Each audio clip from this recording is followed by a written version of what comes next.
It is the appointed time and we have a quorum. Let us invite the officials to come in.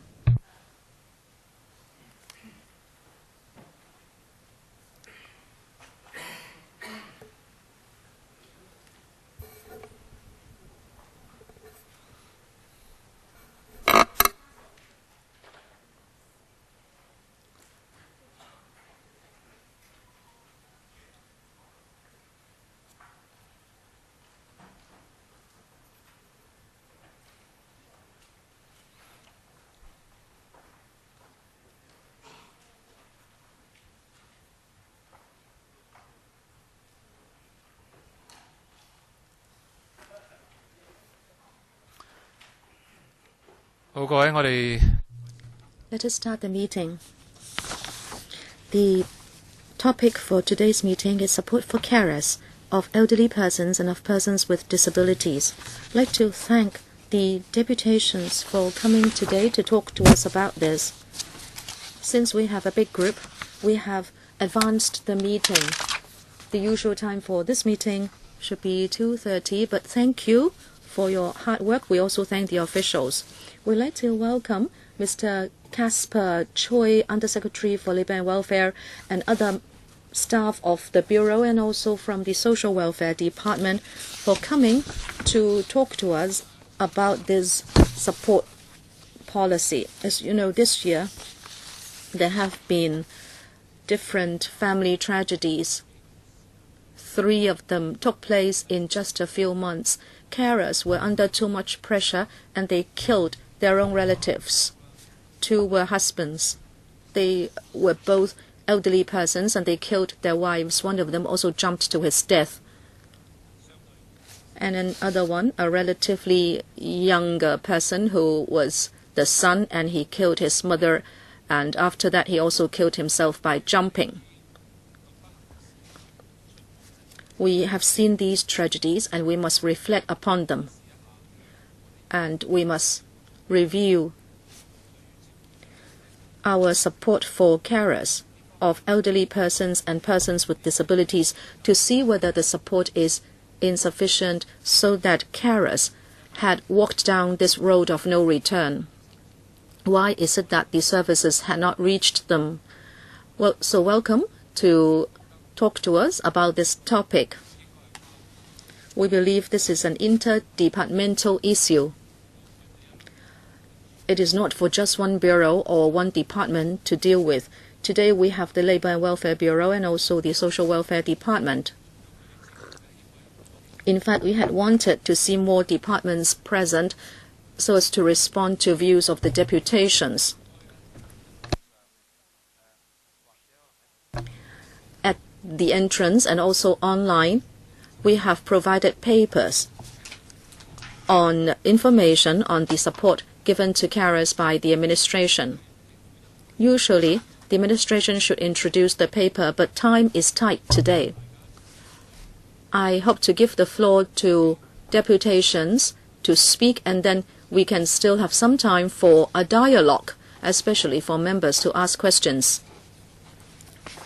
Therefore, I will start to call upon deputations to speak.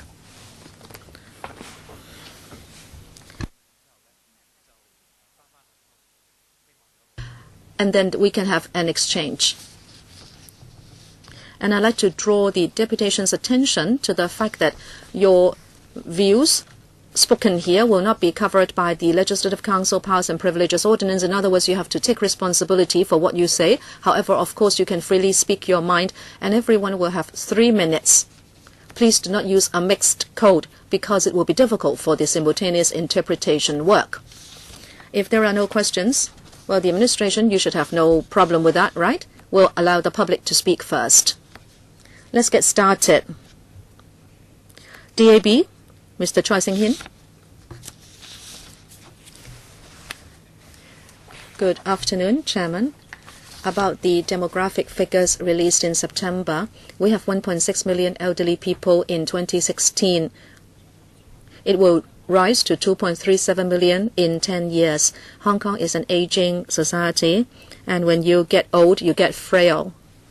If medical services and homes for the elderly can provide enough services, of course, it's good, but our hospitals are full and RCHEs have to be queued up for a long time, and more or less family members have to take care of elderly. And of course, elderly people want to age in place. It's much better for them to age in a familiar environment. It is also good for their mental health. But whether in terms of quality or quantity, the administration is not providing enough support. And these carers are always in heavy fatigue, and they tend to neglect their own needs, and therefore we have these domestic tragedies. It is because they are under so much pressure, they kill the elderly persons they take care of, and then they also kill themselves. We should ask the administration to increase support for these carers. They need some reprieve. The carers work round the clock. They also need to take care of their own needs and their own mental health. We should provide respite care so they can have some time for their own use, so that they can have the pressure released. You should increase the date care services and also temporary residential service. We should also have new planning to provide a certain quota of emergency respite care for a certain number of the population. Since the carers cannot work in society, at most they can only work part-time, they are always in financial difficulty. We expect you to provide some relaxation for the pilot scheme on living allowance for carers of people with disabilities in order to improve their financial situation. And carers are not given any social support. You should provide more outreach teams to visit elderly people who age in place, so as also to provide mental support for carers. Thank you. Next, Task Force on Enhanced Workplace Scheme. Convener, Mr. Chair Wai Hong. The administration has proposed the Elderly Service Program plan so as to allow an opportunity for members of the public to discuss it. Because of the aging tsunami, we need to face it together with the entire society. The Enhanced Workplace Scheme has allowed RCHEs to provide better services. There are altogether 8,800 such places. These RCHEs can further actually provide support to carers. The workplace scheme can also advance with the times and be allowed to continue to encourage the sector to improve services. In fact, they have higher manpower ratio, and in recent years, if there are casual vacancies in the workplace section, that can be provided for people in need, for example, carers for elderly people who age in place. It is such that these places have to be allocated by the SWD, and the procedures are too cumbersome for some people. We propose, number one, that there should be respite care vouchers for family members or case managers, so that they can choose support from the recognized support services. Number two, in calculating respite ratio, since the respite time is not calculated into the work indicators, they have to, for example, get prepared and also get registered. All these have been calculated into the work indicators, and I think by doing so, you can increase the usage ratio. Number three, the SWD should only become a regulator instead of staying at the front line. We hope the service providers and carers can both be more proactive. Carers should look for the services more actively, and the service providers should support monthly reports to the SWD, so there will be more flexibility in the market. 買位院舍啦嚇，能夠為社區內嘅居家長者提供更加即時同更有彈性嘅服務，俾照顧者能夠停一停、唞一唞。多謝主席。好，唔該晒蔡偉雄。跟住請公民黨嘅歐陽雁行。多謝主席。唔知道在座嘅官員有冇睇過呢套《一念無明》呢套電影呢？不過諗你哋呢，淨係有不知民間疾苦，只係識得坐喺辦公室嘅。So you've seen that, well, you may have seen the film in which the main character, in caring for his mother alone, he had to kill himself and end up being in a mental house and in a home for the mentally sick.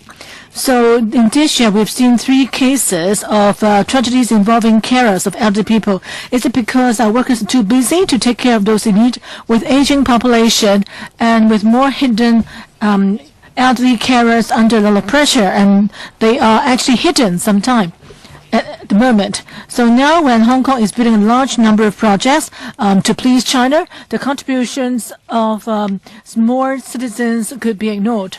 So all the carers are working 24 hours and are subject to a lot of mental and physical strain. What has the government done to ease their burden? For subsidized homes, there are only 45 places for respite care, and there are only 160 places for daycare centers. And the number of elderly people given the support is very limited. Do you think that that can meet the needs out there? The Chief Executive Carrie Lam, in announcing the plan to hire domestic helpers to care for the elderly, well, I've seen cases where domestic helpers which were hired to look after the elderly person, and yet the family tragedy happened in that household. So I think we need to expand the number of respite places, and the government should also require all subsidized homes to allocate a certain number of respite places. And the carers and social workers now have to make all sorts of calls to identify the needs. We need to have a central system to let people call a hotline to find out, or to check online to find out where there are places. And also, with the rapid advancement in the rehab equipment, the government needs to improve its provision of subsidy to help families find the necessary advanced equipment to reduce the time needed by the carers and also the bodily strain on the carers. Government departments must actually enhance cooperation with residents and also welfare organizations to provide a proper caring network so that there can be adequate care for those carers of chronically ill elderly people. Increasing resources for services delivered at home can reduce the risks of any tragedies. And fourthly, for the pilot scheme on living allowance for carers of elderly persons with low income, it really doesn't really amount to much. We need to increase the amount by 1.5 times so that the allowance of the carers can be raised to $3,000. And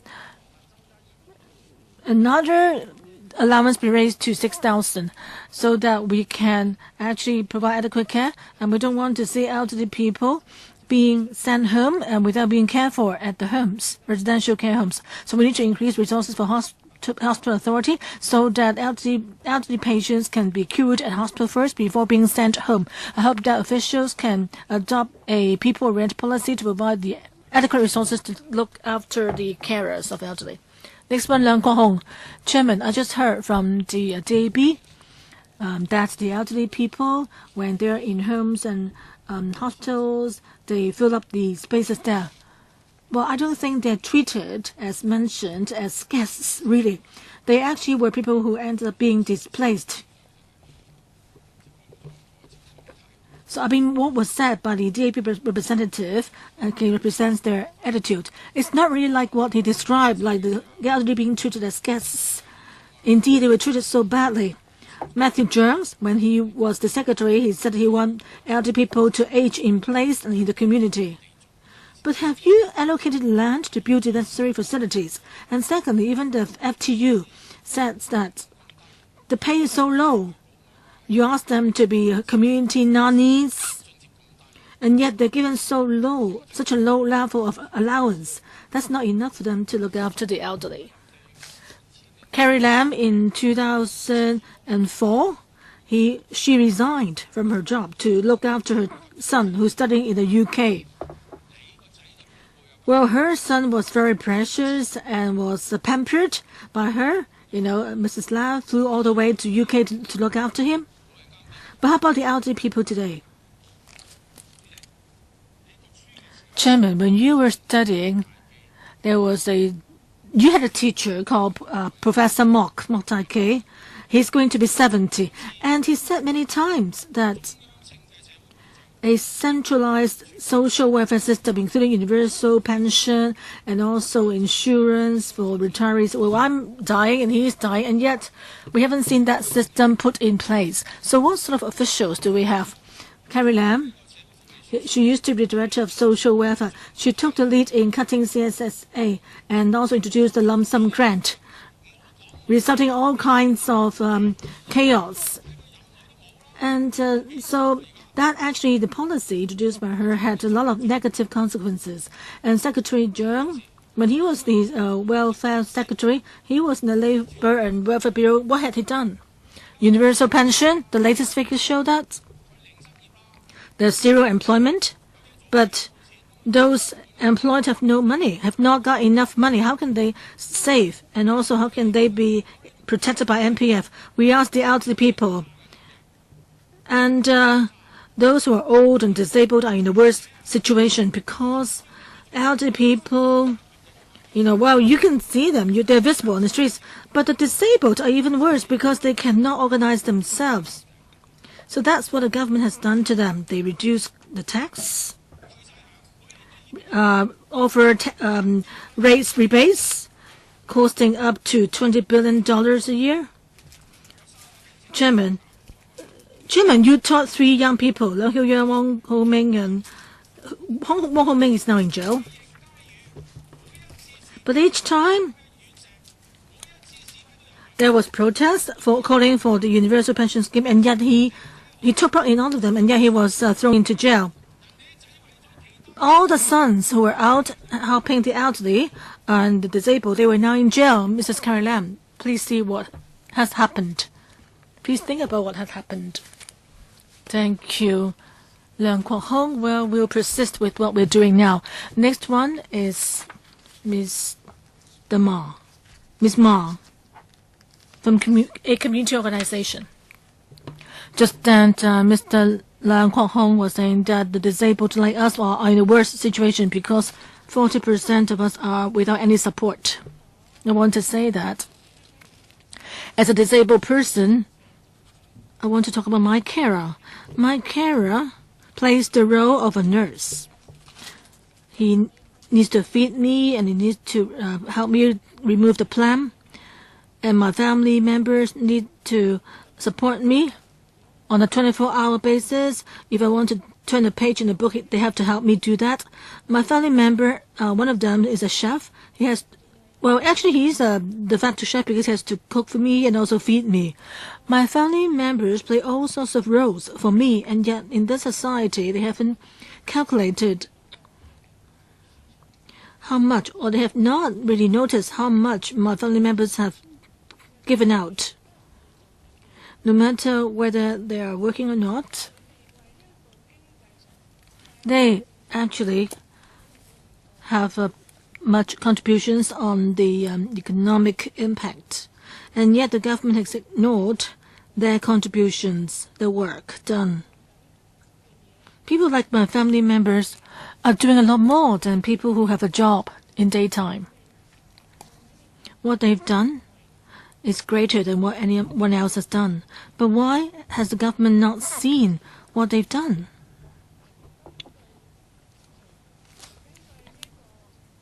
Based on the US, UK, and European Union calculations. They looked at the social cost, and they measure the cost effectiveness of people caring for others. And yet our government is so short-sighted. They haven't worked out the positive impact on the society, of the work done by the family carers. They only look at the properties sold, the money earned by salary earners. Indeed, many welfare policies actually have more far-reaching impact. I hope that the government can increase its resources for respite places and support, because the carers themselves have no time, really, to look after us on a 24-hour basis. They've not got all the energy needed. And we can also have more delivery service, home care service for families. But right now, the respite services is not transparent. There's no way for the public to find out where and when are the services available. I think as for community support, to me, is none. I hope the government can really make improvements in that regard. Thank you. Thank you, Ms. Ma. The next one is Mr. Yip Wai Kang by the Self-Reliance Association. I'm from the Self-Reliance Association, the frontline staff. Our association serves the people with severe physical handicap. Across Hong Kong, we've got 700 wheelchair-bound members and 200-odd carers. I want to say that for the physically disabled carers, for them, they really lack support. As Ms. Ma just said, the respite service, the respite residential service for frontline workers like us, we often heard from clients who inquired about such service. Under what circumstance would they need such a respite residential service? Like Ms. Ma next to me, she had a foreign domestic helper at home, but often when the helper is on holiday or when the helper needs to go back to their own country, then the family members would not be able to look after such a seriously physically disabled person. So they would require respite service. Or when the carer is ill or has an emergency, then the family would need respite service. For the physically disabled, I've got a whole bunch of lists of respite service downloaded from the SWT website. Of the less than 300 places, including those for the mentally disabled, of the 92 homes with respite service, those catered to physically disabled, numbers only 2. I called them recently, just last week, and they said that we had to wait for 2 to 3 months before there's a vacant place. And for one that can provide respite service, it only has 2 places, one for male and one for female. So if we need to actually apply 3 months in advance. So if a carer is sick, how can he possibly wait for 3 months before getting the respite service? And I've also got clients who want to undergo a surgery, but because they can't find any respite service, they decide to delay the surgery. Point 1. And then the other point is about the list, the transparency of the list. As mentioned by someone, as a frontline social worker, we do need to call up each individual home, because the information only shows 2 homes with a respite service for the physically disabled, but we still need to call up each of the homes on the list to ask if they really accept physically disabled or not. We just want to try, give it a try. But according to our frontline officers, they're really less than, I think we estimate there are less than 10 homes that provide respite places for physically handicapped, and each will only have a maximum of 2 places. And for the seriously physically disabled, you can see there is a severe shortage of residential service for them.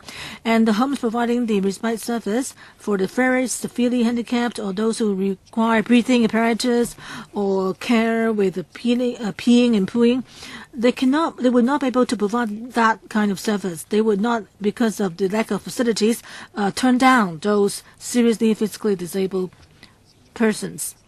In our district meetings, we had contact with 13 community support centers. The government says that the community support centers can provide disabled people and their carers training, support, and enhance the ability to look after the person in need.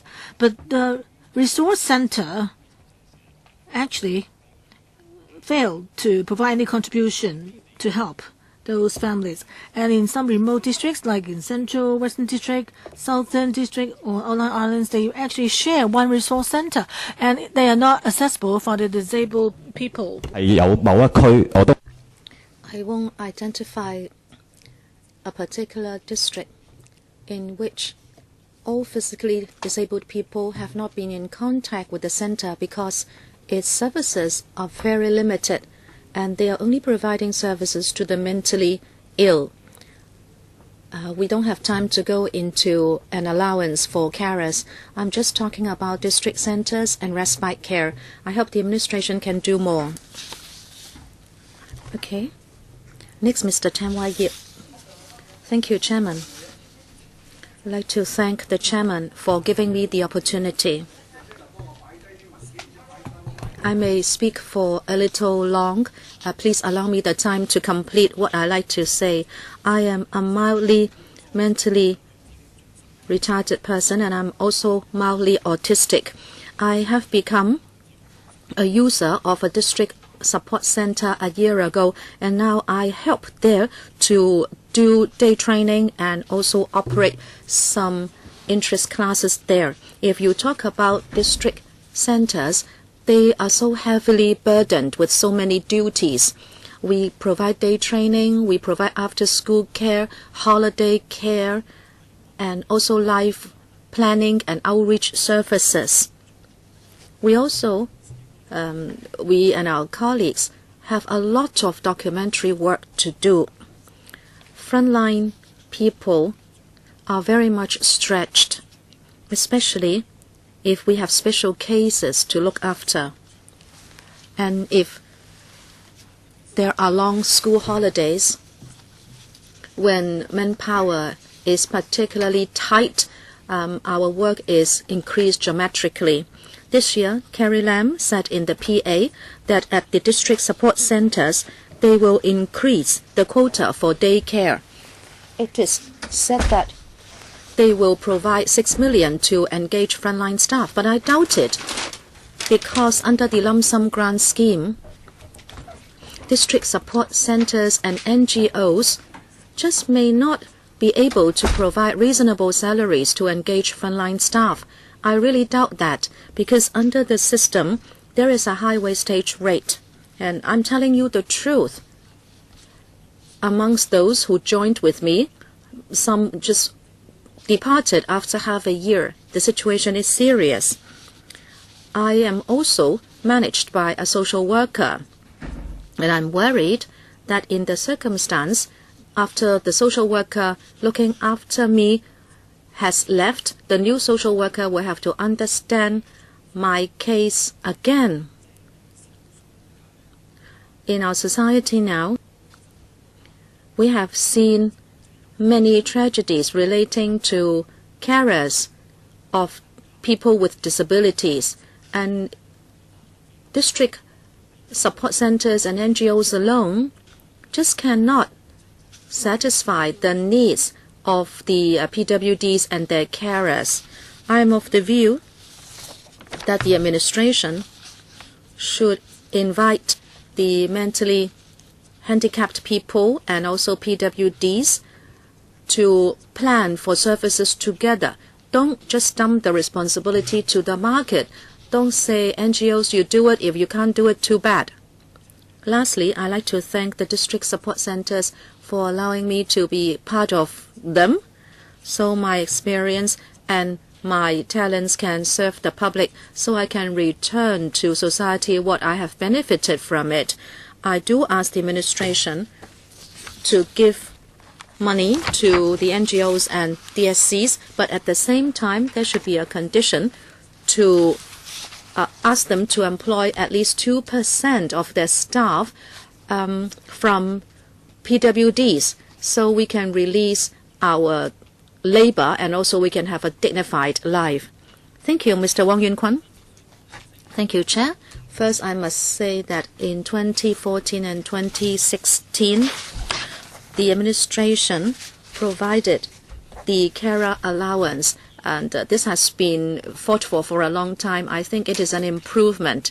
Today, because of time constraint, I will only say three things which I must state. Number one, you must recognize the good work of carers. Don't take it for granted.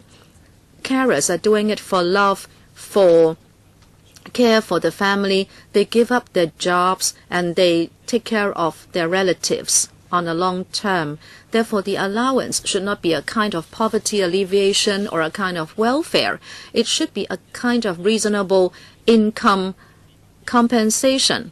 And there should not be any issue of double benefit, even if they are receiving low-income subsidy.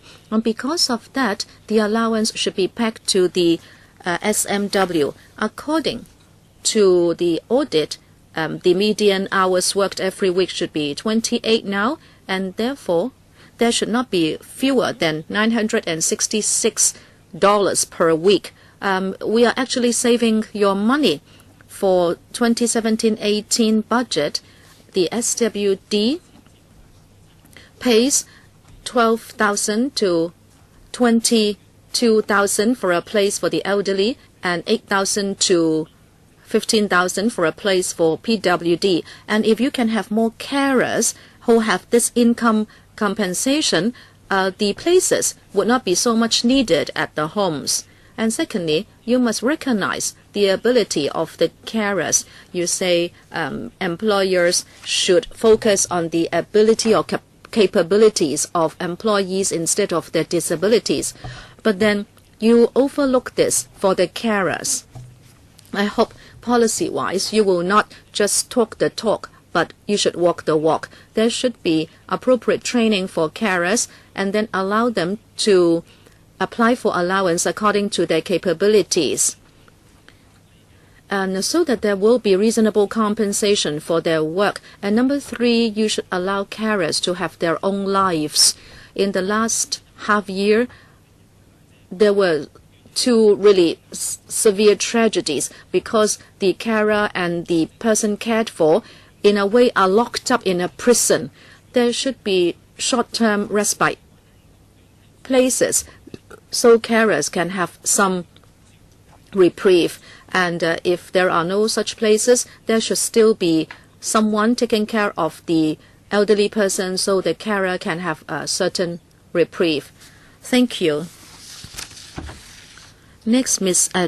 Chao Zhang, Task Force on Foreign Labor. Thank you. In the 2017 PA, the administration gave some consideration to foreign labor. It is said that foreign labor should be imported from more countries to work in the subsidized and subvented homes. It was proposed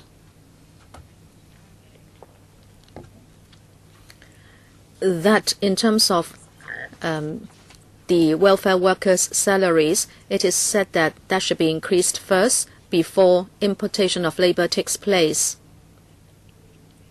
And it is said that in public housing estates, singleton elderly people should be able to engage in an FDH. We can see that the administration wants to do this to address the aging tsunami. But we hope that such policies can be more down to earth. I want the administration to consider these points. In engaging FDH, if it is also allowed for the Philippines and Indonesia, how can these be distinguished from the FDH already working in Hong Kong? At present, some FDH say they have experience taking care of elderly people. Some of them have a nursing practicing certificate.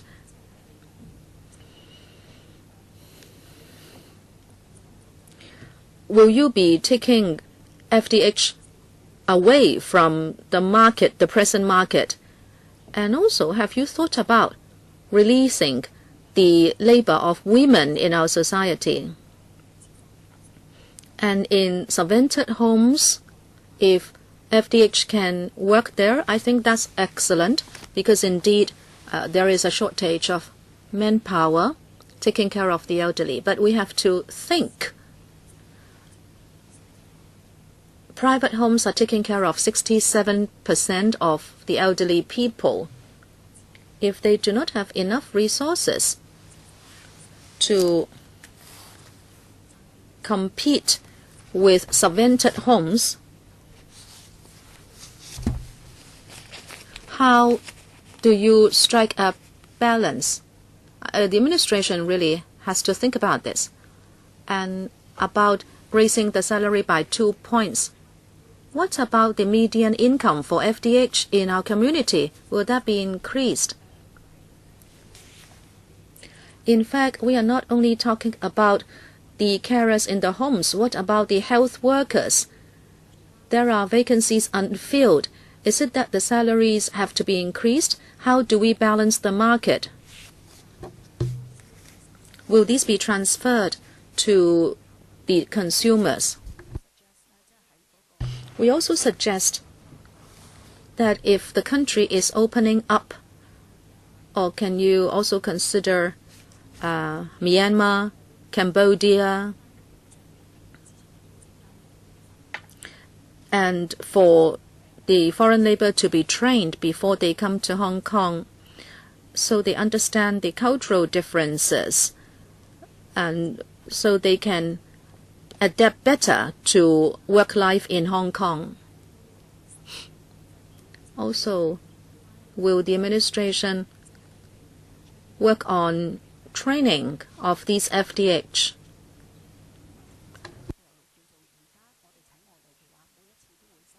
Every time now we engage a FDH, we have to pay a 9,600 training fee. Will you consider using this training fee to really spend on training of locals? Because FDH will not be the permanent solution. One more thing. I hope the particular sector should be included in our school curriculum so our children understand the work of this sector. Otherwise, there will not be more people willing to work in this line of business. Thank you. Next, Mr. Lok Ho Yang, non-bought places homes. Thank you, Chairman. We have a strong desire to improve the quality of our service. We also think elderly people should have a quality and dignified life. I agree that you increase manpower for these homes. We are going to get old and we will also benefit. But talking about this, how do we provide the resources for so doing? If we only shout slogans and there are no resources for enhancing the service, it will just be a talk shop. Let me give you some examples. Let us take a look at subvented homes. They do not pay rent. They have very good equipment. Every month they have a $20,000 subsidy for every bed. But for those in the queue, they do not benefit. It is not that they are at the back of the queue so they don't get this service. You know, elderly people can get sick easily, and if they are at the end of the queue, it's too long for them to wait. Very often, these elderly people will go to the 400 homes without bought places, and they get very little resources, as you can see. Very often, those who provide most services and who provide service to the biggest group are not given resources. There is an unbalanced allocation of resources. The administration must look into this and not just shout slogans to say you will increase this and recognize this. It's okay. I mean, to talk about it is right, but then you must also provide the resources for doing so. Of course, quality of private homes and the concern about it. Well, recently we've invited Mr. Xu and other electrical members to visit homes and to inspect the quality. We're very open. We do welcome people and electrical members from various sectors and monitoring bodies to come to see our homes more often. I think the chairman went, and you could see the non-bob places, part of the private homes. Well, time is limited. Well, let me talk about resources. How can we have an even distribution of resources? Private homes, most of them can do the job. Thank you. Next one. Ms. Jiang Lai Man. Thank you, Chairman. I'm a parent of a Down syndrome boy, where my son was born with Down syndrome. And the doctor told me that he had also a lot of inherited diseases, and he would need to go for a lot of training. I and my husband, when we heard the news, we actually found that was the biggest blow in our lives, and we felt helpless. And yet, we need to plan for the future. I decided to quit working to concentrate on looking after my son, and the family income would come solely from my husband. The son was someone with Down syndrome. He, in the first 3 years, he had to live in the hospital, had never been out of the hospital except occasional making trips back to home. And I was very nervous when he's back home because we didn't know whether we could look after him well when he's at home. Every time he came home for a visit, I and my husband never rested. We felt a lot of pressure. When he was 3, after he had the heart surgery, his situation improved, but still things could turn for the worse at times. All of a sudden, his sugar level could drop to could reach 70 at a level that would be very difficult for someone to survive. And yet he overcame that. Every time when I went through his time when he was on the verge of dying, we really felt we could not handle the pressure more. And for daily chores, I could not get someone else to do it then because I don't want to actually have any accident. The more we love him, the more pressure we feel. Under the current system, it's difficult for us to get the right kind of service. And occasionally we thought that, when I and my husband die, who would look after him? Even there are carers. Would the carers really know all about his needs? All these questions, for parents with special needs children, they would understand what I'm saying. And they can't see a way out either. So I hope that the chief executive, electrical members, and the government would pay more attention to care and support for the carers. I would suggest that please set up the system of case manager ASAP so that the carers can actually be able to pass information to the case manager to let them know about the situation or condition of my son. And we kept saying there's not enough manpower. But if you want to make use of parents' experience, there should be a support network established. And we should also set up allowance for foreign domestic helpers, families hiring domestic helpers to look after the elderly or disabled so that the elderly can age at home in place. I'm sure that the allowance for foreign domestic helpers would cost less than buying places in residential homes. Allowance for carers, like parents, who quit their job to look after the mentally handicapped children, their income would drop because of the fact that one of the parents is not working, and such families will be under a lot of financial pressure. And the government has not really acknowledged the past contributions or even the present contributions made by the carers. So I hope that in terms of medical and other special allowance, they can be made available to such families as a kind of support. I hope that there can be a committee to actually follow up on the needs of the mentally handicapped periodically. I think no one can replace us as carers, but I hope that the government can provide us with more financial support. Thank you, Ms. John Lyman. Next one is Mr. Lo Sing Kit from Arnold Yong Social Service Center. Let me tell you, what are we supposed to discuss today? We are talking about carers. Carers of who? Well, there are three types. One is the elderly people who may be able to walk and sleep, but his bodily functions are deteriorating. And the second category is the physically handicapped, and the third type is the mentally handicapped. For these three type of people, they have the carers. Our service center comprises a team of outreach social workers. We advocate social policies. Our team is very rare, and we've seen and heard from frontline service users and counterparts who raise questions about the direction of the government's policy. The government tried to really get the community to resolve or to tackle the problems. For elderly people who can walk and go to places, of course they like to stay home. I live with my mom too.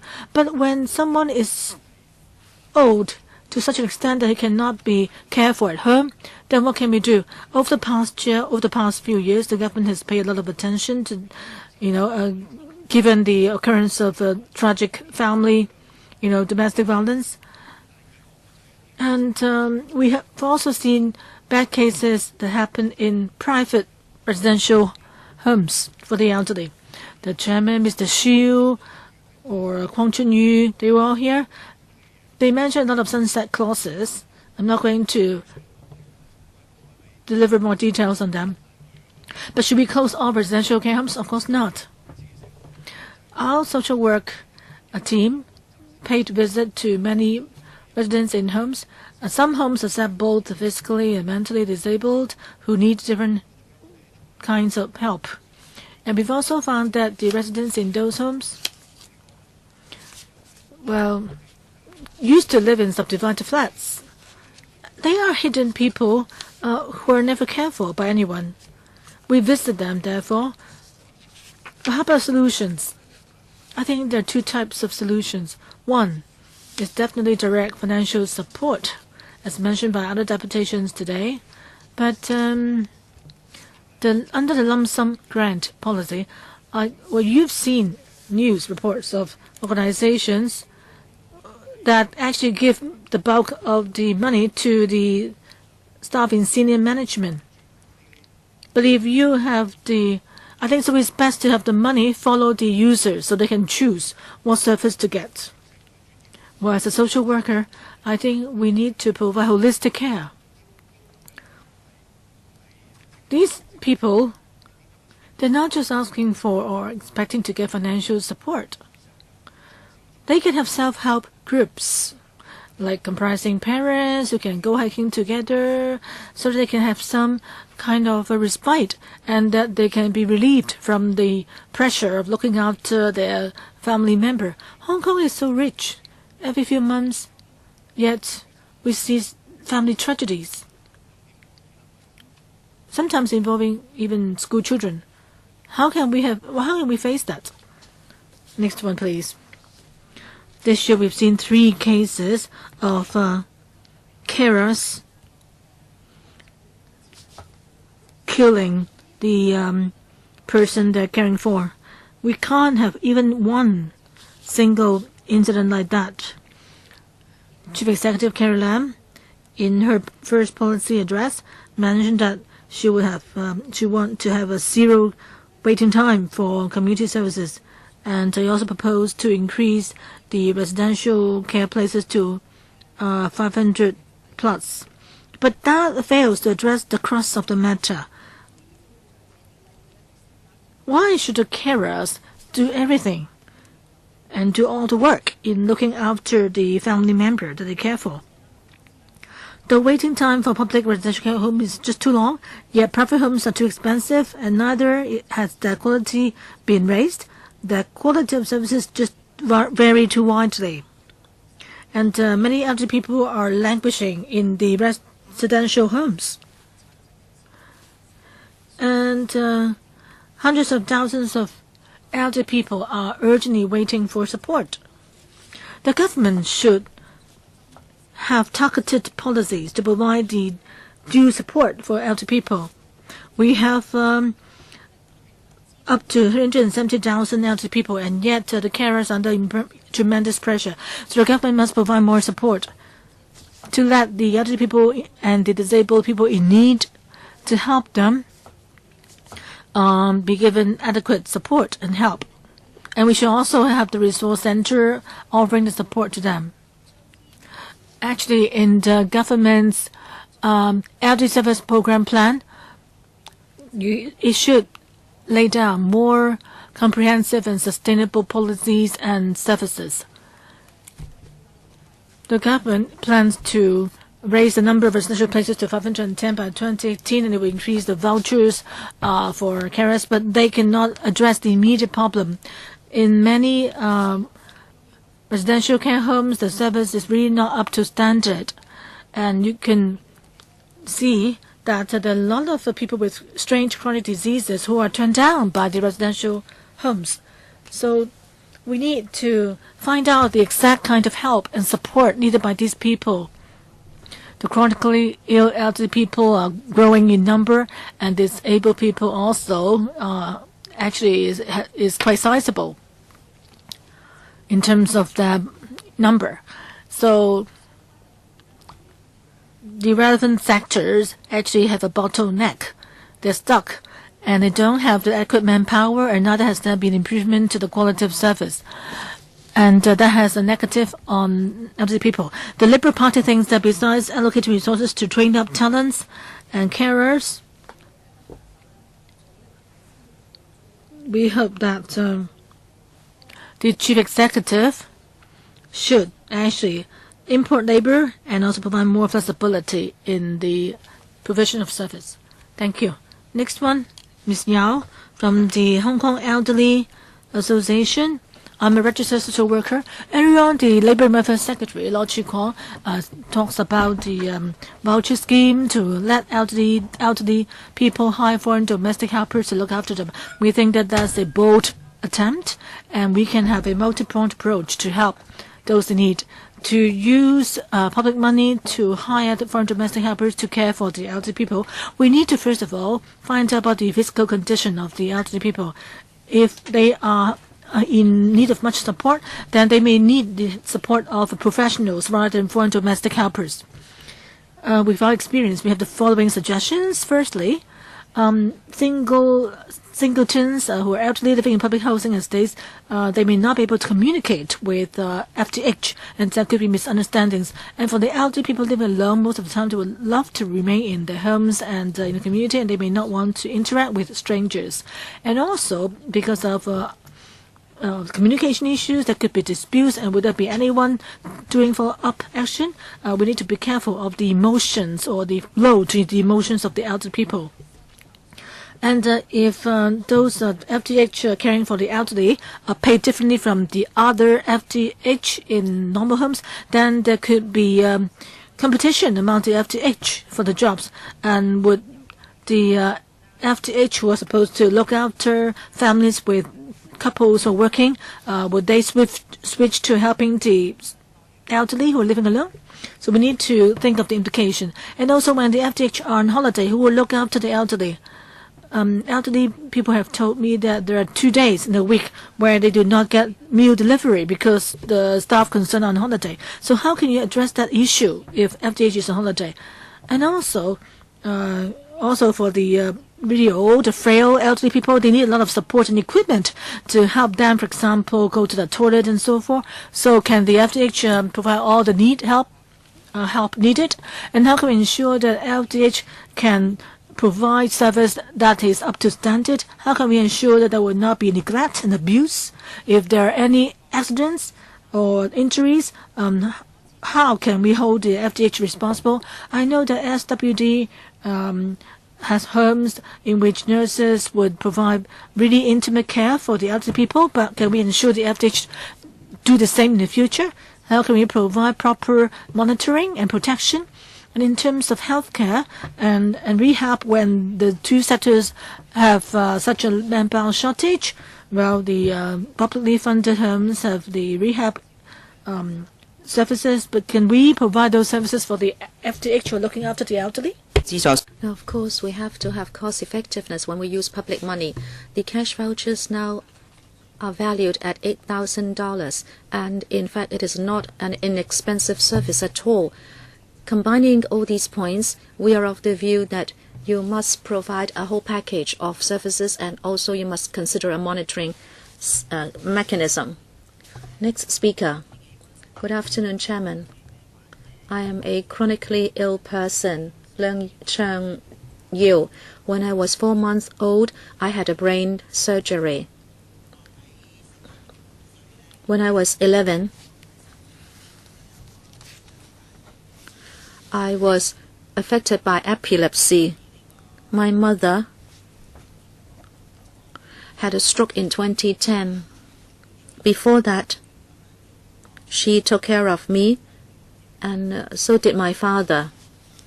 Every time there was an arrest, I would have no feelings, and I was like a living dead. In the school or on the streets, I would have to be ferried to the A&E department by an ambulance. I am here today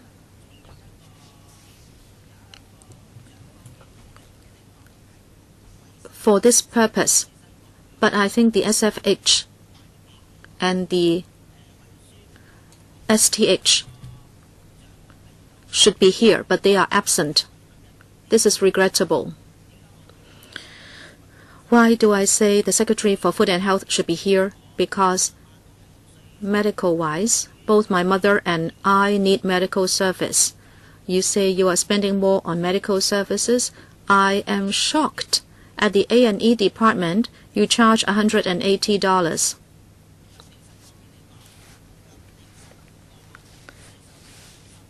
In the past, it was a free service. For someone like me who always visits the A&E department, the expenses are accumulating fast. Every time I may have to be hospitalized for half a day or a day because I cannot feel anything and I might hurt myself, and I would have to be observed overnight.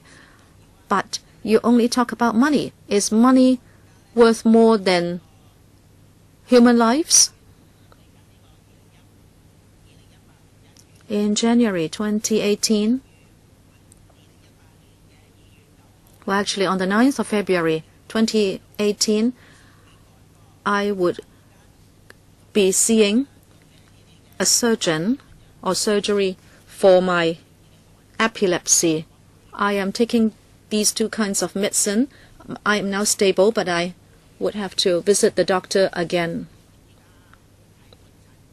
When I go to outpatient clinics, I'm charged $80 and then $15 per medicine. It was increased from $10.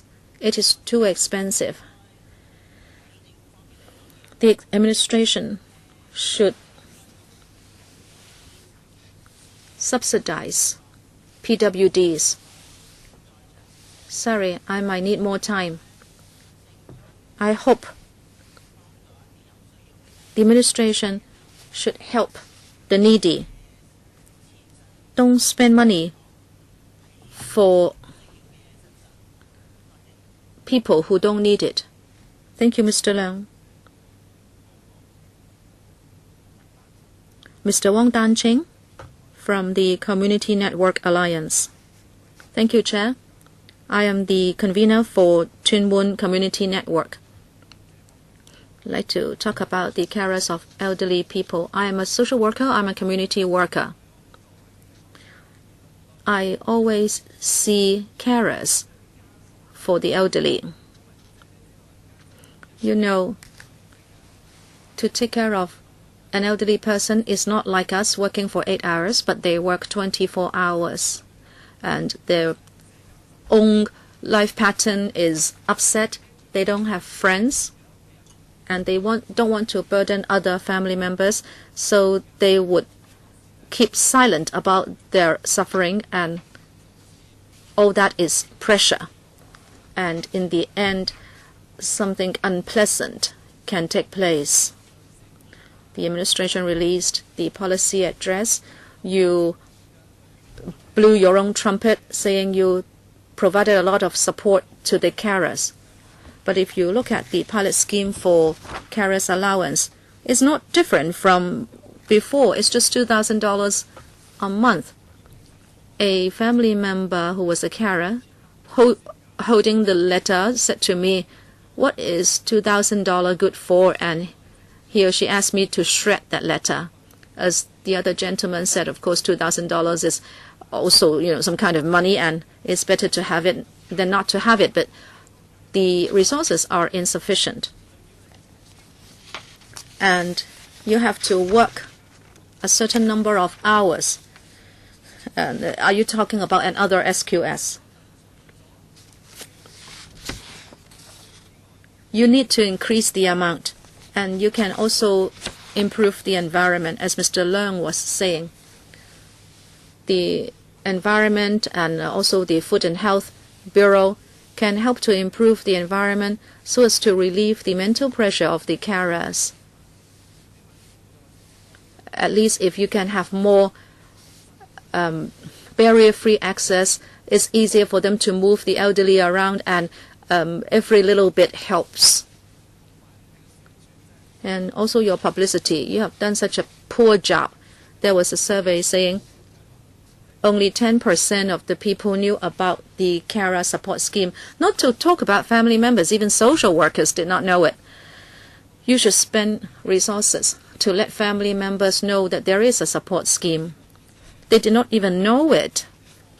So you can't help them. Where does the money go then? Last but not least, I hope, you will tell your boss, Mrs. Carrie Lam, because she said that the elderly should be cared for, they should be supported, and they should have proper housing. I hope you can really do it. Thank you. Thank you, Mr. Wong. Ms. Chen Wai-ching, Elderly Services, or Quality Elderly Services Working Group. The policy is aging in place as the core, institutional care as backup. I think we all subscribe to that direction. All these years, the administration has used a lot of resources to promote aging in place. You have daycare centers, government homes, providing respite care. You also train and educate carers. But then there is a huge shortage of services. In subvented and contract homes, whenever a new home opens, the respite care would be fully taken up. The appointment period is for half a year, and usually the places are fully taken up once the home is opened, and social workers are already booking for half a year down the road. So there is a big shortage, and we see resources decreasing, in fact.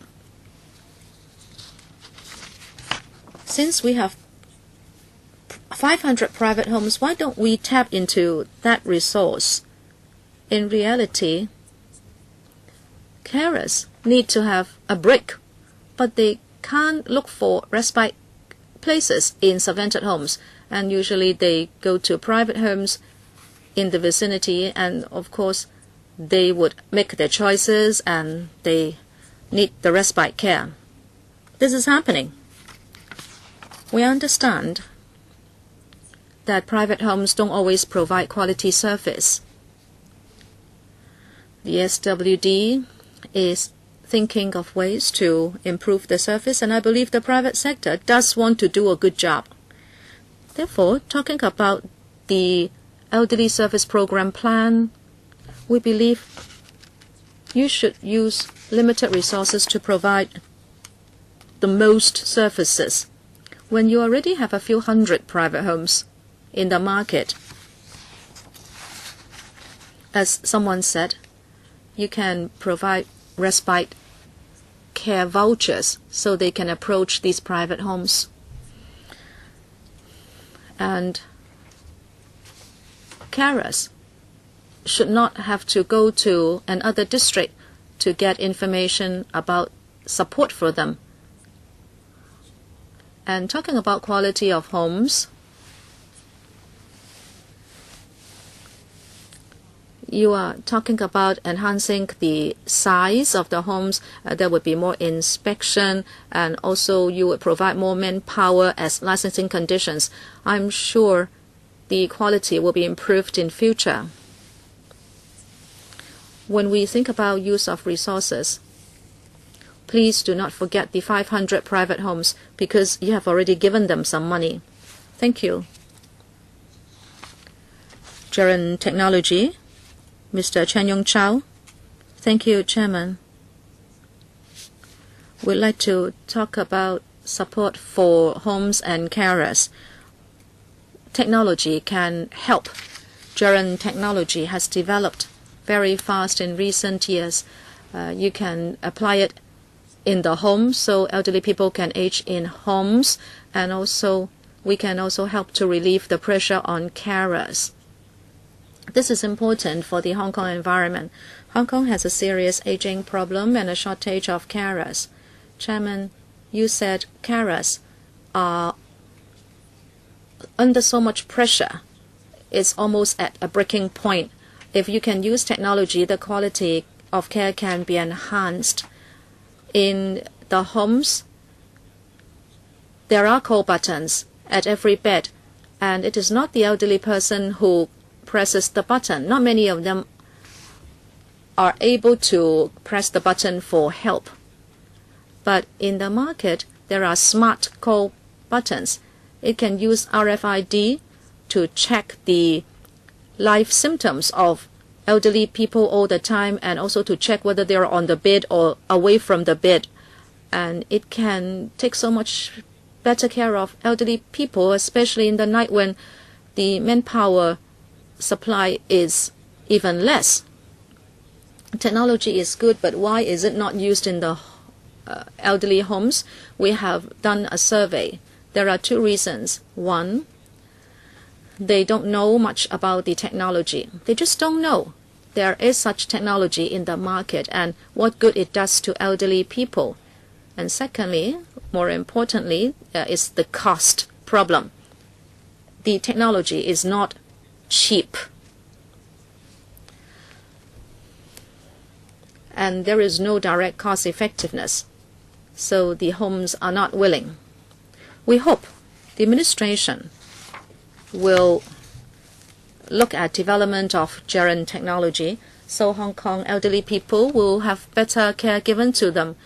There are plans for SMEs. As you know, there are technology vouchers. Some homes tried to apply, but they failed.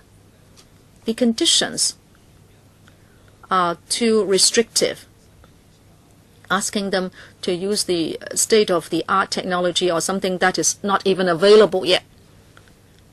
So homes are not using technology. I hope you can relax the restrictive conditions for use. Technology, of course, is only supplementary. Love and care is what is needed. But if technology can help us check the body conditions of elderly people and track where they are, I'm sure the care quality will also rise higher. The Labour Party, Mr. Ho Wai Lun, I'm a community worker. You say it should be aging in place as the core institutional care as backup. Well, yes, elderly people can stay at home, but they do not really age well. In June, an old man strangled his wife and he committed suicide afterwards. That is an old couple, and one such tragedy is one too many. And that goes to show that there is inadequate support for carers. With an aging population, there will be more elderly people taking care of elderly people. And these carers also become weaker as they age, and they would find the work much harder. And sometimes carers have to choose between working and taking care of another one, and they will have to rely on their savings. If they don't work, they have to consider whether they have enough daily expenses, and they also have to take care of the elderly. It's a lot of pressure. And many carers have said that they want to have respite service so that they can rest at ease and relax. And also at the same time, they can have some private time to do their own whatever they like and have relief. Figures show that the waiting time for daytime elderly centers is about 10 months, and for community care and home care, the waiting time is about 12 months. So during the period when they're waiting for community service, the old carers will have to shoulder the responsibility of caring for the loved one.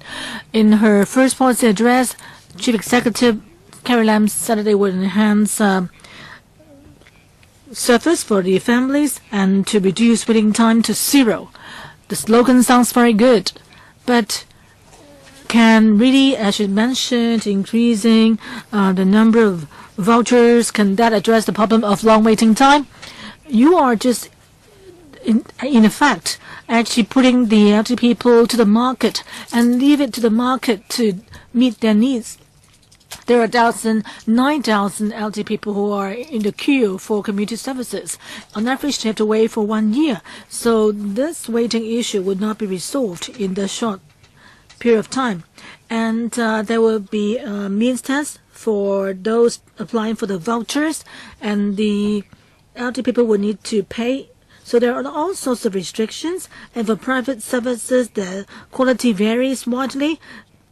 Can you be sure that the private sector can properly look after the elderly people? And the Community Care Fund set up a pilot scheme for carers of elderly, and yet the thresholds are quite high. So we would like to regularize the living allowance for carers and also lower the thresholds to ease the pressure on the carers and also to affirm the contributions the carers have made. We also need to increase daycare centers and the places in those centers and to shorten the waiting time so that the elderly people can make use of community support and resources, and then the carers can have a time to rest. Thank you, Mr. Ho Wai Lun. Next one is Chen Pui Chi. Good afternoon. I'm a carer. My husband, more than 7 years ago, had a stroke. And public hospitals did not accept him. I had no way out but to take him to private home. He was saved there. 3-4 years after I've been looking after him, I myself became sick. I had to be admitted into the emergency ward in a week 3 times. So I wasn't feeling well myself. And now my husband has been, had a problem for 7 years, and I am totally exhausted by now. I have little energy. And I personally, I used to work, but now I can't work anymore. We have to think about our financial resources. Medical expenses are also concerned, how much to eat, where to live, and also my daughter, who also stopped working too. I found that carers are very much in need of a time of respite. And the government also needs to give us support.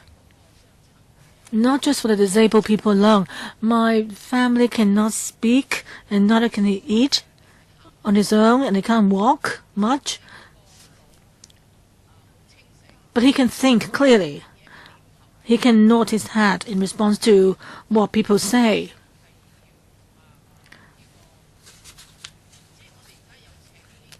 Now we are hiring for domestic helper. If the government would get foreign domestic helpers to help out at residential care homes, now we pay our helper about $4,000 a month. And if the residential care homes, private homes also hire the FDH and charge more, well, I think more than FDH would be hired to look after the elderly people. And we may need to increase the salary further because other families would like to have FDH too. So that would be a big financial burden for us. And for carers, and also for people who are disabled, it's not just bodily care alone. You need to look after, the family members' emotions, a mental condition. Now, I've enrolled in a painting class, and I've got friends who will go to music studio for lessons. Some carers may go for Venus dance or play mahjong. But to me, the most I would do is to do paintings. So I hope that the government can give carers more recreational support so that they can have a respite. Thank you. Thank you, Ms. Chen, for sharing your personal experience with us. Next one, Mr. Wen Wai-Ki. I'm from the Baptist University's Sociology Department. I'm a student there. I think the government needs to review its current policy and identify inadequacies in them. The government, as you heard, lacks publicity to the extent that many carers and those in need are not aware of the relevant support and services in the community. And the support services now are very scattered, and it's very much up to whether the carers can find the right ones themselves. And they also need to apply individually with each organization. And for carers who are under much emotional and psychological pressure, especially for the old one, it's not really easy to do. And right now, the services cannot support the carers. The integrated community center or communicated community service, which offers, for example, provide service to thousands of people, but there is a waiting time and of 10 months, and more than 4,000 people are on the waiting list for the community services. And people on the waiting list actually make up more than half of the places available in the community services. So you can expect more people to age as time goes, and as the government promotes aging in place, if there cannot be a total increase in the total number of places, then you will only get a long waiting list, even longer waiting list. And also, and on Sundays and public holidays, there are no meal delivery service to those in need who are waiting for people to deliver meals to them at homes. So you need to consider what sort of services should be enhanced or more manpower provided. And it's difficult for us to assess what the future direction will be for our current policies and how resources will be distributed. And for carers themselves, the government needs to ask how many carers for the elderly are there and how many families are involved. But unfortunately, the government doesn't have the data. So do we have enough services? Unfortunately, we don't have all the relevant data. And the SWD do not have the total number of applicants for integrated family services. And neither have they kept records of the reasons for people withdrawing from the applications for integrated community services. So we don't know how many of the applicants are families with disabled people or elderly. So even if you had the data, has the government made good use of the data?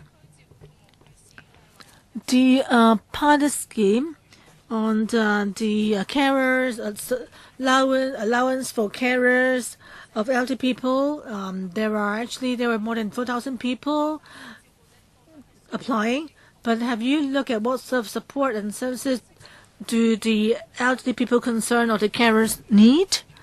If you don't know what kind of services are needed, then giving out the vouchers alone will not be of much help. Have you found out what are the kind of needs and supports that are at most urgently needed, you should not just expect the service users to take part, or just by having some users take part or sit on relevant committees. You need to carry out more surveys to collect data and to find out more about the overall situation first. Thank you. Next one is Mr. Zhang Wingfei. Thank you. My parents are quite old, and my mom is a chronically ill person. As the only son and the sole breadwinner of the family, I need to support my parents and also make ends meet. So I'm always under a lot of pressure. As a young person myself, the living allowance for carers of elderly people from low-income families is not actually. I'm not eligible for that, and yet I'm also under financial pressure myself. The living allowance is labeled in a way that it is only applicable actually to those from low-income families. But how about people like me? I'm the sole breadwinner. I don't never want to be falling under the level of low-income families. The carers applying for the allowance are only asking for additional allowance to pay for the transportation costs and medical expenditures.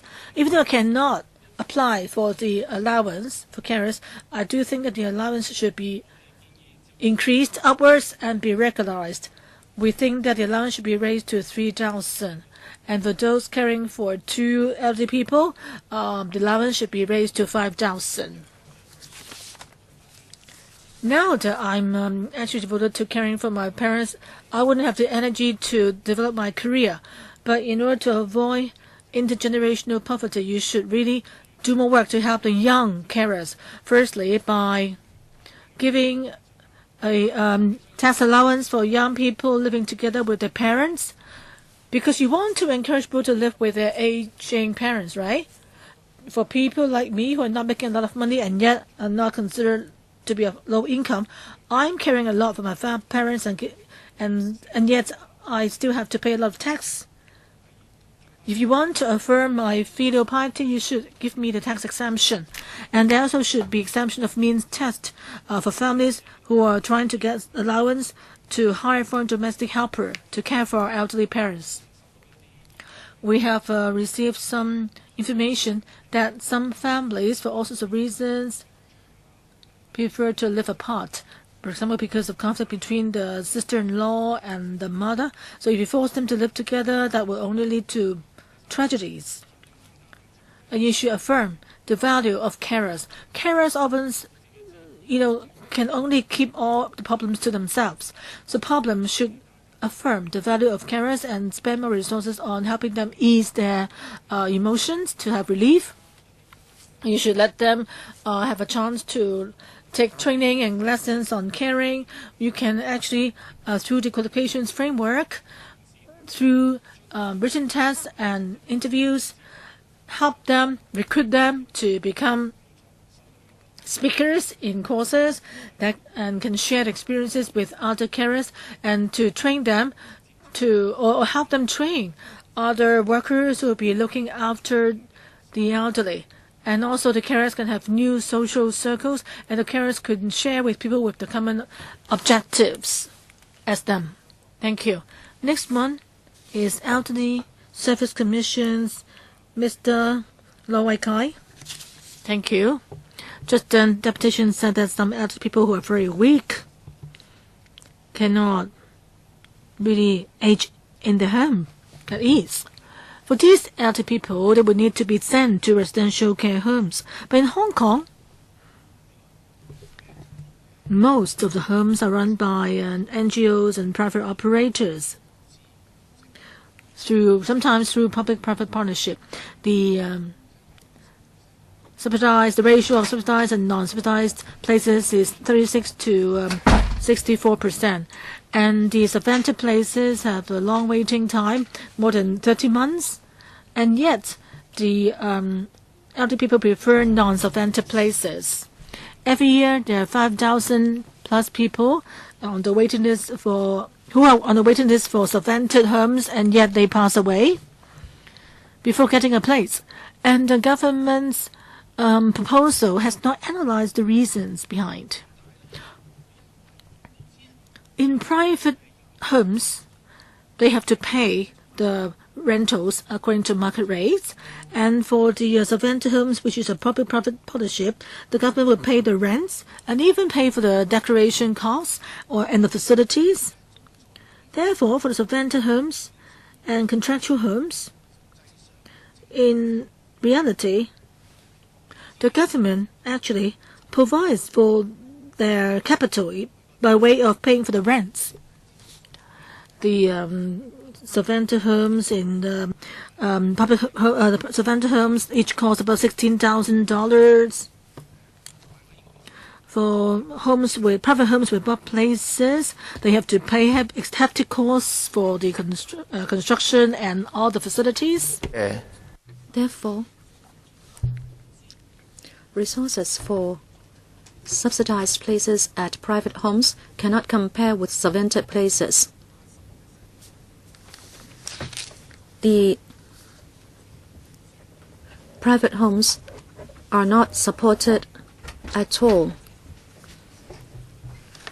Therefore, they have different starting lines, and therefore it is just expected that the services would differ. If you continue to give more resources to those who are already given resources, then the poor will become poorer and the rich become richer, and the quality of service will differ even more. Private homes without subvention rely on CSSA, and they are providing a safety net. But the quality of service will always be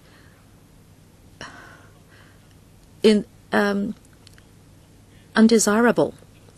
But elderly people are just elderly people. However, they are subject to different subsidies and services. Is that fair?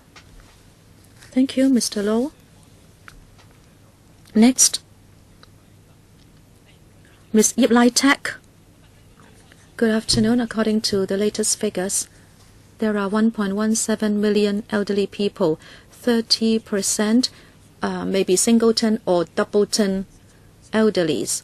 And I am not counting PWDs, and therefore it is important to provide community resources. Can the administration play a leading role? Do some good data analysis. Let us look at the distribution of elderly people in the districts and what they need. Are they also handicapped? So you can draw up a plan for resources. Let us not talk about home care teams or subvented homes or private homes. They are all stakeholders. How can we allow them to have a synergy effect so we can address the dire need for community care? If you have good analysis, you can have good planning. And to do that, you need to be a pioneer in this and help us apply technology. Also, there should be a help hotline. When you call 1823, it is quite convenient, and FEHD will return your call within a day. But if there is such a huge lack of services for carers, why don't you set up a hotline for carers? Why don't you set up 1833, for example? And a district manager should be the one to respond to these calls. And if we look at subvented homes and also private homes, both of them can have casual vacancies. Let us not look at the per capita space as an indicator. They are all social resources, and they should be well used to help elderly people in all the 18 districts, and so they can provide some respite care. The private homes can be the last resort because they operate 24 hours round the clock. And then, let us look at the existing policy. According to the SWD guideline, every day the casual vacancies charge $60 for at most 12 days, and it has not been increased since 1966. This is quite a policy that is removed from reality. Whether it is a subsidized home or a private home, you have to give them the incentive to make the best use of the casual vacancies. I'm sure if you have the will, you can solve the problem. The 18 districts have different characteristics. You should first of all do a good analysis. And of course, the homes provide services of different quality, and there are black sheep whenever you have a group. But in 2016, even in NGO homes, there have been different problems. In January, in Tin Shui Wai, an elderly person fell, and then she suffered from bone fracture because she fell a second time in the hospital. And then in April, in Cheng Kwan O, 2 elderly persons used manhole covers to hurt each other and both died. And then in August, in Lot 1 Estate, an elderly person escaped from the home, and then the son received a call in the morning to tell him that his old father was killed in a car accident. And then there were cases of abuse of the elderly. You need to monitor all the homes so they can provide good quality service. A few deputations did not arrive, and now I would give them back the chance to speak. Mr. Wong. Sorry. Miss Wong, please wait a little. We will give the chance to the others who arrived late first. Mr. Zachary Wong. The administration and the public thought that they can satisfy the needs by providing more homes. Yes, there is a need for homes, but in Hong Kong there is a high proportion of home places, much higher than in many countries and cities. Why is it that such a high ratio is not meeting demand? It is because there is huge lack of support for aging in place. If you have enough support, I'm sure elderly people, PWDs, mentally handicapped people would choose to stay home. And not now, they are not, unlike now, they have no choice but to apply for a home. There is a heavy demand for home places. Needy families now stay at home, and there is not enough support. So we can see these tragedies happening. A 70-year-old cancer female patient takes care of an 83-year-old husband and a severely mentally handicapped daughter. Imagine what kind of situation this family is in. They are facing difficulties way beyond our imagination. And because of time constraint, I can only make one point. I have been a Yuen Long district councillor for over 20 years. I have dealt with many such cases. Many of them had difficulty taking care of family members. They would like to be decanted to PRH units near their relatives so these relatives can help them. But it's such a painful process.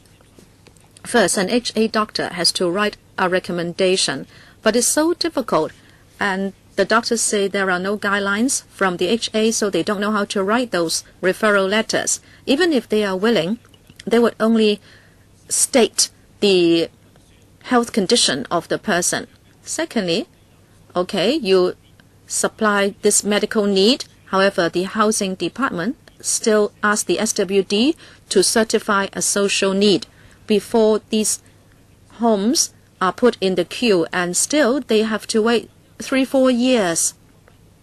Eventually, they are given PRH, but then it is not near to their relatives and it's no help, and they refuse the allocation. And then another family would be given a unit where there is no lift leading to that unit, and it cannot be used by wheelchairs. I have a case which has been waiting for 5-6 years. Is this the kind of support you can provide? And I have to say also that many middle-aged people have suffered from strokes and they are now paralyzed or half paralyzed. They need a wheelchair and they need round-the-clock care. They are not elderly people. They are middle-aged people, and yet they get no services. But the carers face the same kind of pressure. They are under mental pressure. They suffer from sleeplessness, and they always feel very depressed, but you provide no support for them, and they have been neglected. I hope the administration can face up to middle-aged people who are paralyzed after strokes. Thank you, Mr. Zachary Wong. Sorry, the Housing Department is not here, but I'm sure your view should be related to the Housing Department through the Bureau. Next, Mr. Chen. Thank you, Chairman. In the PA, the administration emphasizes aging in place as the core institutional care as backup, but there is a serious lack of support for carers. In Hong Kong, there are only 100-odd respite care places and only 40 places for short-term residential care. You have a screening process at the Bureau, but it has nothing to do with the central queue of the SWD, so you have no data whatsoever to let us know the situation.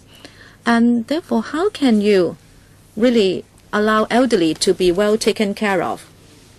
Many deputations said that carers do not know what support they have.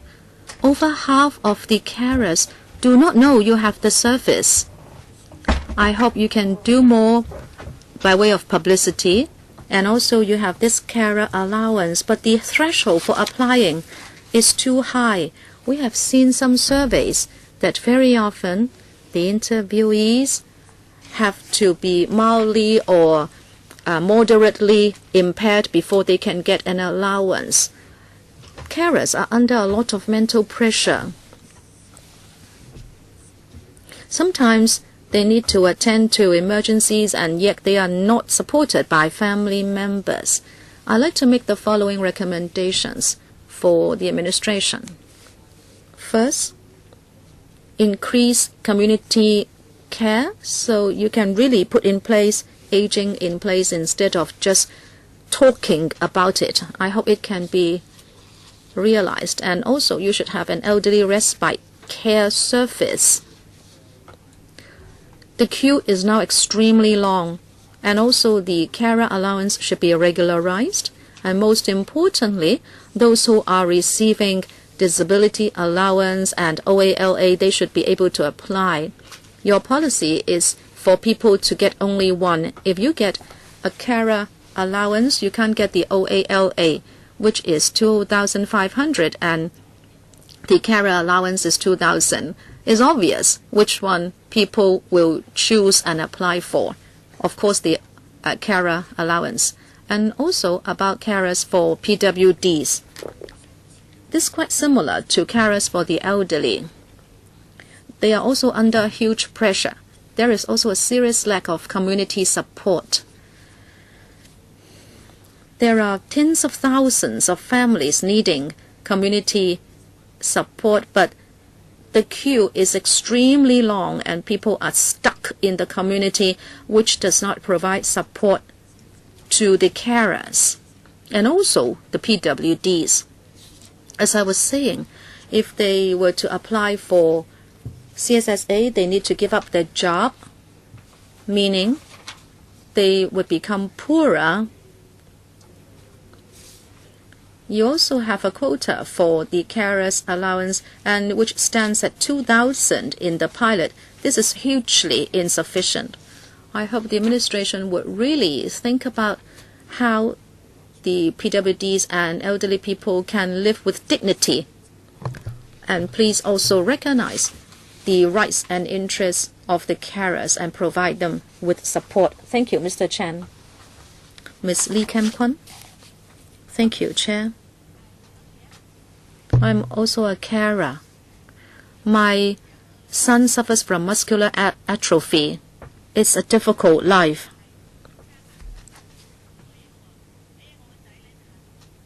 My son is in a serious condition. He needs a breathalyzer. He is totally paralyzed. He can only talk, and he cannot move any part of his body except a few fingers. I am like half a doctor and half an ambulanceman. I have been looking after him for almost 20 years.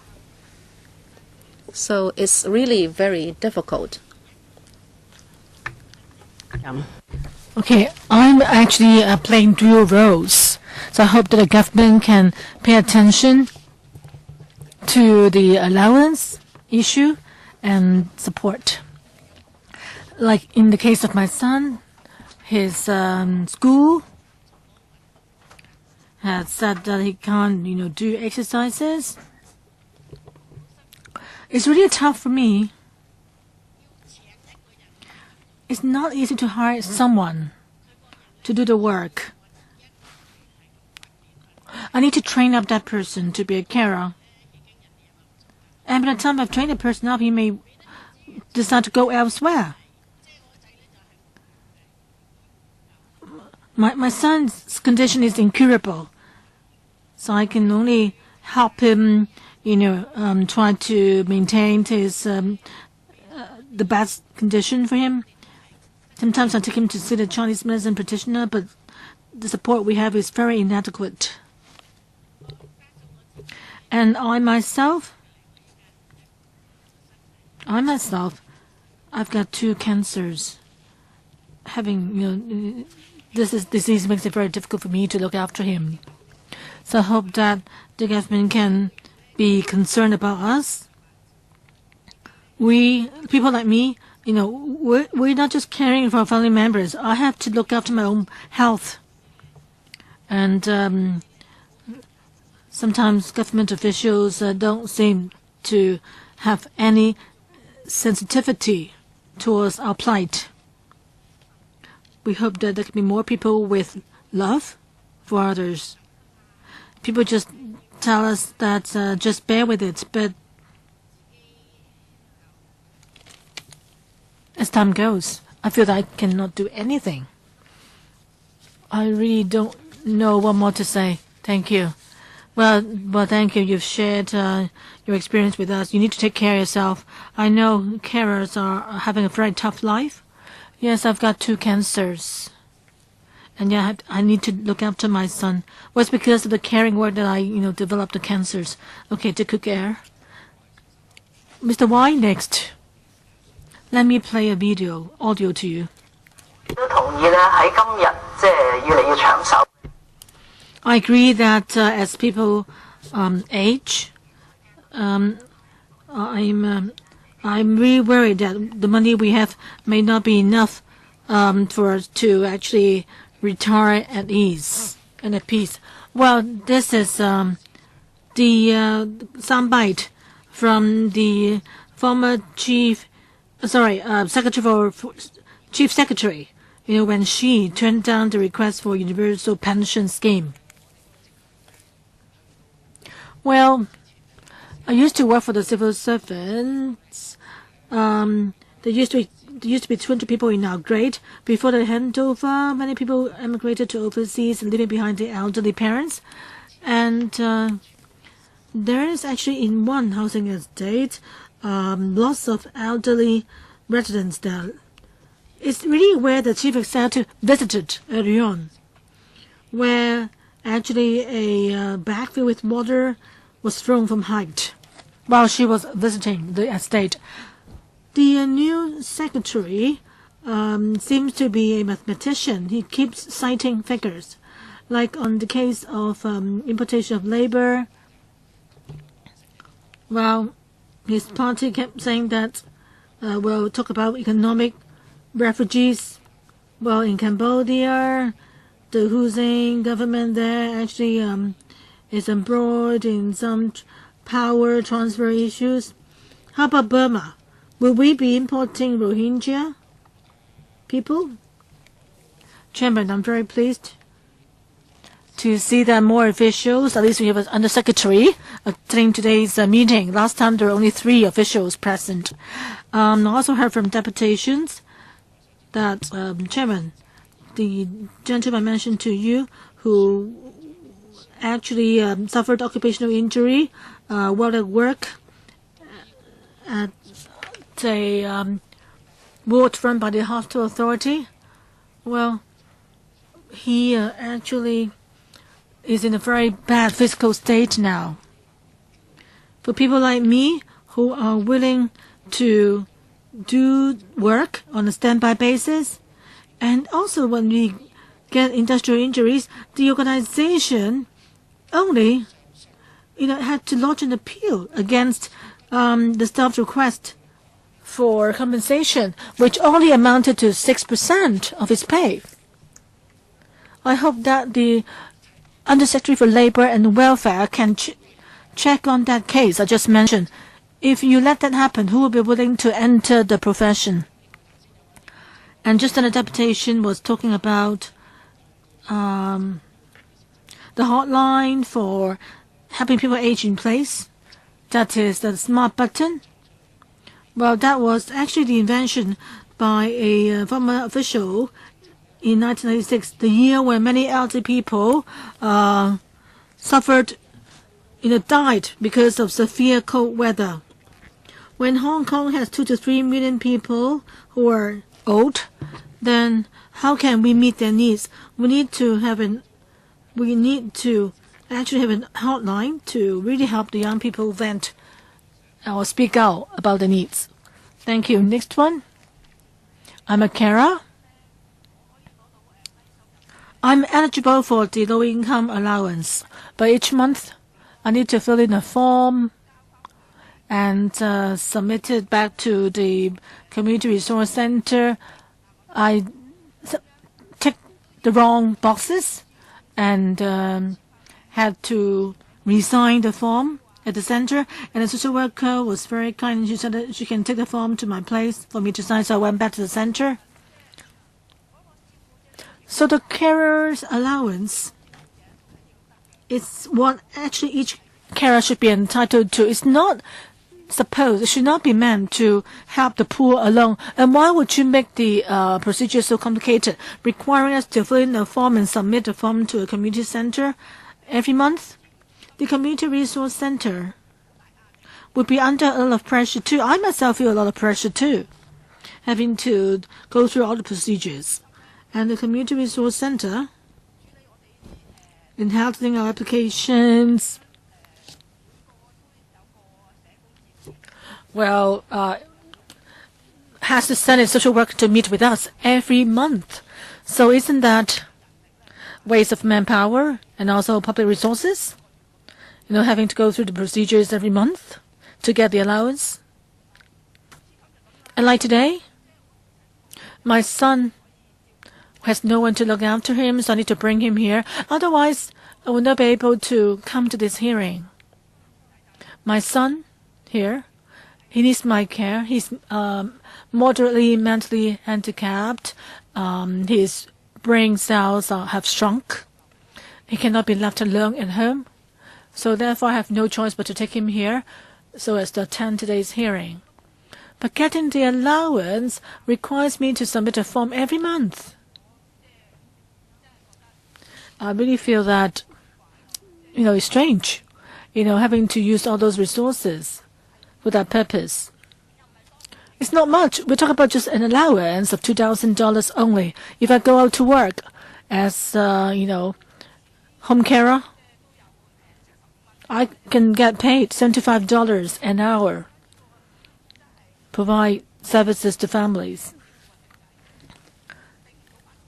And now that I'm not working, for the sake of looking after my son, and I can't really, I could have made more than the $2,000 in allowance, indeed, if I had been able to work. Thank you for Mrs. Wong bringing your son here, where I know that it's tough for you. I know for carers, you really don't want to leave your children behind, but you have no choice if there's no support for you.